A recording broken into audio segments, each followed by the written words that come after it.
तर उद्धव ठाकरे यांनी जनआक्रोश मोर्चाच्या माध्यमातून देवेंद्र फडणवीस यांच्यावर निशाणा साधला।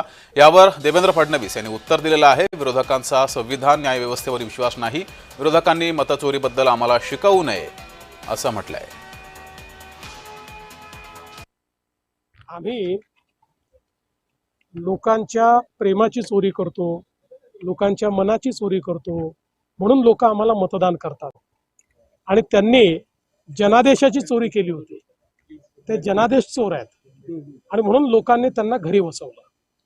त्याच्यामुळे जनादेश चोरांनी लोकशाहीमध्ये कसं वागायचं आम्हाला शिकवावं, यापेक्षा काय दुर्दैव आहे। बरं, ते जनादेश चोर आहेत आणि त्यांचे चेले चपाटे कफन चोर आहेत। ज्यांनी मुंबई महानगरपालिकेमध्ये कोविड घोटाळ्यात कफन खरेदीची चोरी केली, त्यातही पैसा कमावला। आता कोणाचे सरदार म्हणायचं? उद्धवजींना कफन चोरांचा सरदार म्हणू?